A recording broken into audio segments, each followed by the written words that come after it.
नमस्कार दोस्तों, आप देख रहे हैं SB home news Sanjay Vishwakarma के साथ। जैसा कि आप लोग स्क्रीन पर देख पा रहे हैं कि जन अधिकार पार्टी के राष्ट्रीय अध्यक्ष बाबू सिंह कुशवाहा जी हमारे साथ मौजूद हैं और उनका एक नारा है, जिनकी जितनी संख्या भारी उतनी उसकी हिस्सेदारी।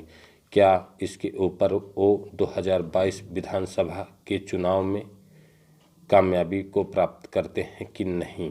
और अभी अभी आप लोगों ने देखा होगा कि ओवैसी साहब, असुद्दीन ओवैसी साहब के साथ में उन्होंने गठबंधन किया है और हम जानते हैं कि बाबू सिंह कुशवाहा जी का जो यह नारा है कितना कामयाब है और क्या कहते हैं।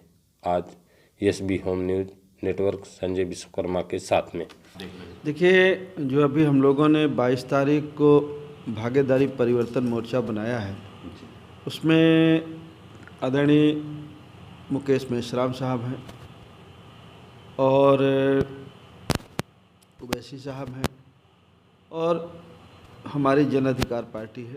मेरा नाम बाबू सिंह कुशवाहा और हमारे साथ में उस दिन आदरणीय रामकरण कश्यप जी थे और कमलेश चौहान थे। हम 5 लोगों ने मिल करके भागीदारी परिवर्तन मोर्चा बनाया है। इस मोर्चे का एक ही उद्देश्य है कि जिसकी जितनी संख्या उसकी उतनी भागीदारी। हर क्षेत्र में, चाहे वो सरकारी नौकरी में हो, प्राइवेट सेक्टर में हो, ठेके पट्टे में हो, हर क्षेत्र में जिसकी जितनी आबादी है उसको हिस्सा मिले, बच्चों को अच्छी शिक्षा मिले, एक समान शिक्षा मिले, अनिवार्य शिक्षा हो और फ्री शिक्षा हो, जाति जनगणना हो, किसान को खाद बीज सस्ती मिले, सिंचाई के लिए उसे बिजली फ्री मिले, घरेलू बिजली जो गरीब और कमज़ोर लोग हैं उन्हें फ्री मिले, किसान छोटे दुकानदार उनके कर्जे माफ़ हो, प्रदेश में कानून व्यवस्था अच्छी रहे। इन सारे मुद्दों को लेकर के हम चुनाव जा रहे हैं और हमें पूरा भरोसा है कि जो हमारा ये गठबंधन है, पिछड़े का दलित अल्पसंख्यक का गठबंधन है, जो हमारे संविधान निर्माताओं की सोच थी, बाबा साहब अम्बेडकर की सोच थी। हम लोग माननीय कांशीराम साहब की विचारधारा को मानने वाले लोग हैं, जो उनकी चाहत थी कि इस देश का जो 80-90% लोग हैं, जिनको बाबा साहब अम्बेडकर ने संविधान में लिखा है कि इन्हें भी मान सम्मान से जीने का हक है, अधिकार है। जो लोग सत्ता में गए उन्होंने आज तक इन लोगों के बारे में कुछ नहीं सोचा। अगर इन लोगों को कुछ लेना है, कुछ पाना है, तो ज़रूरी ये है कि जो हम दलित पिछड़े अकलियत समाज के लोग हैं, हम लोग इकट्ठा होकर के अपने वोट का एक इस्तेमाल करें और जीत करके अपने नुमाइंदे विधानसभा में भेजें, लोकसभा में भेजें, जहाँ से कानून बनता है और लागू करें। इससे पहले अभी आपने ओम प्रकाश राजभर वीडियो काफ़ी कंप्लेन थी कि हम लोग मिल करके बाबू सिंह कुशवाहा जी, ओम प्रकाश राजभर जी, सब लोगों ने मिल करके एक मोर्चा बनाया था। उस मोर्चे में इसमें आप बैठे, इसका क्या रीज़न है?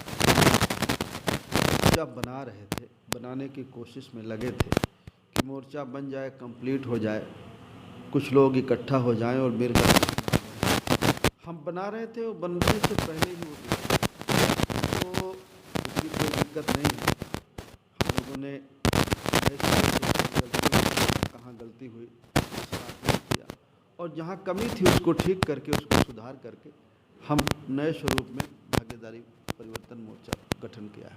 उत्तर प्रदेश में अभी भारतीय जनता पार्टी आज पूरे विश्व की सबसे बड़ी पार्टी मानी जाती है। ऐसे में हिंदुत्व वो जगा रहे हैं और आप ओवैसी साहब को लेकर चल रहे हैं, तो कैसे क्या ये तोड़जोड़ है? क्योंकि और उनकी व्यवस्था से मैं भी तो हिंदू हूँ, तो अगर मैं भी हिंदू हूँ तो मैं अगर ओवैसी साहब के साथ हूँ तो गलत थोड़ी ना है। बावन मेश्राम साहब अगर उनके साथ हैं, हमारे साथ हैं, बावन मेश्राम और हम और ओवैसी साहब, तो हम लोग भी तो जो हमारे देश की सामाजिक व्यवस्था है तो उस हिसाब से तो हम उन्हीं के अंग हैं। तो अगर हमारे साथ ओवैसी साहब हैं तो कुछ गलत नहीं, और हम लोग मिल करके चुनाव लड़ेंगे और जीतेंगे। क्योंकि यह इसलिए मैंने आपसे क्वेश्चन किया कि ओवैसी साहब, योगी आदित्यनाथ, एक हिंदुत्व के ऊपर, एक मुसलमान के ऊपर। दोनों जन का एक अलग ही कुछ नेचर है, क्योंकि वो मुसलमान को जगाना चाहते हैं और वो हिंदुत्व को जगाना चाहते हैं। इसमें बड़ा एक देखने को बड़ा उथल पुथल मिलता है। तो इसके ऊपर कुछ कहते हैं आप? नहीं, देखिए, ये आपका सोचने का तरीका है। बीजेपी ये चाहती है कि हिंदू मुसलमान हो, समाजवादी पार्टी भी ये चाहती है, लेकिन हम जो भागीदारी की बात करते हैं वही उवैसी साहब भागीदारी की बात करते हैं, वही बावन मेश्राम साहब भागीदारी की बात करते हैं। हम भागीदारी की बात करने वाले लोग हैं, हिस्सेदारी की बात करने वाले लोग हैं। हम हिंदू मुसलमान की बात करने वाले लोग नहीं हैं। हम चाहते हैं कि जिसके हिस्से में जो आता है, आप विश्वकर्मा समाज से हैं, आपकी अगर आबादी इस देश में 2% है, 5% है, तो इस देश के संसाधनों में उतना हिस्सा आपको मिलना चाहिए, आपके बच्चों को मिलना चाहिए। उतने % नौकरी आपके बच्चों को आपको मिलना चाहिए। तो ये लड़ाई कोई गलत नहीं है। यही बात ओवैसी साहब कहते हैं कि भाई हम किसी का एहसान नहीं चाहते, ज़्यादा नहीं चाहते।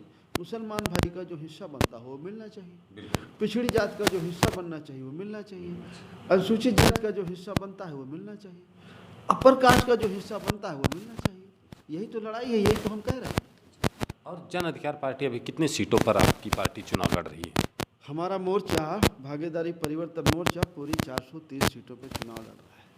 अगर पर्चा वर्चा सरकारी अधिकारी ज़्यादा मेहरबान ना हुए, पर्चे वर्चे ज़्यादा खारिज नहीं किए, तो हम लोगों की पूरी तैयारी 403 सीटों पे है और हम 403 सीटों में अपने मोर्चे के साथ लड़ेंगे। अभी हम लोग 5 लोग हैं।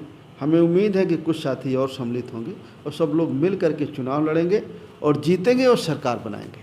ओके। और एक और लास्ट सवाल, अभी एक गाना बहुत तेज़ी से है राठौर जी का चल रहा है, यूपी में काबा, क्योंकि ओम प्रकाश राजभर बड़े बड़े नेता इस पे टिप्पणी कर रहे हैं। सब लोग यूपी में काबा के ऊपर रट लगाए हुए हैं। आप कुछ इस पर बोलना चाहेंगे? नहीं, इस पे बोलने की क्या जरूरत है। यूपी में काबा, यूपी में ये बताइए, कोरोना में काबा, ऑक्सीजन ना मिला है, अस्पतालों की व्यवस्था ना बा, कानून व्यवस्था सही ना बा। तो जब यहाँ कुछ हुआ ही नहीं है तो इस बारे में क्या चर्चा करना है। बच्चे बेरोजगार हैं, महंगाई चरम सीमा पर है, बहन बेटियों की इज्जत लूटी जा रही है, इंसाफ नहीं मिल रहा है। ये सारी चीज़ें उत्तर प्रदेश की स्थिति, चाहे आज की सरकार हो या इससे पहले की 5 साल की सरकार नहीं हो, 5 साल की सरकार में भी कुछ न्याय नहीं हुआ। आपने न्याय व्यवस्था की बात किया, तो उत्तर प्रदेश की योगी सरकार, भारतीय जनता पार्टी की सरकार आज लगातार बोल रही है कि उत्तर प्रदेश में गुंडा राज खत्म हो गया है। कह देने से ख़त्म थोड़ी हो गया है। फतेहपुर में 2 बेटियों के साथ रेप हुआ, मार के फेंक दी गई। सीतापुर में 2 बेटियों के साथ रेप हुआ, मार के फेंक दी गई। बाराबंकी में दलित समाज की बेटी के साथ हुआ, मार के फेंक दी गई। प्रतापगढ़ में पाल समाज की बेटी के साथ रेप हुआ, मार के फेंक दी गई। इलाहाबाद में, कानपुर में एक डाली कुशवाहा को रेप करके 8वीं मंजिल से फेंक दिया। हाथरस का कांड पहले हुआ, उसके बाद एक अभी 2 महीना पहले एक 9 साल की बेटी के साथ हुआ। मिर्ज़ापुर में अभी 20 दिन पहले एक 9 साल की बेटी के साथ रेप हुआ, मार के फेंक दिया। तो कानून व्यवस्था के मामले में और समाजवादी पार्टी और भारतीय जनता पार्टी एक सिक्के के 2 पहलू हैं।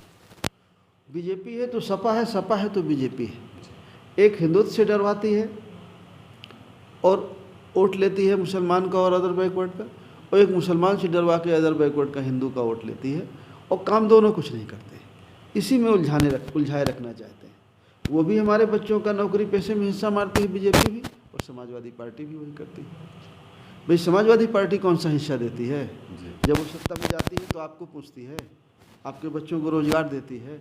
ऐसा भी नहीं है कि रोजगार की जगह निकलती नहीं है, लेकिन फिर वो सरकार कुछ लोगों की हो जाती है, फिर आपको हिस्सा नहीं मिलता।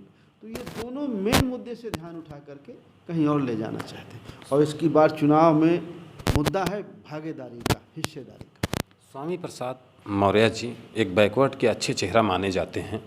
वो बैकवर्ड अभी एक ये चल रहा था वर्चुअल रैली, और उसमें उन्होंने कहा कि बैकवर्ड समाज जो है उसको हक अधिकार, उसका आरक्षण सब कुछ छीन लिया गया है। क्या उनके साथ में पूरा बैकवर्ड समाज मिलकर के क्या समाजवादी पार्टी की सरकार बनाएगा? इसके ऊपर क्या देख रहे हैं आप?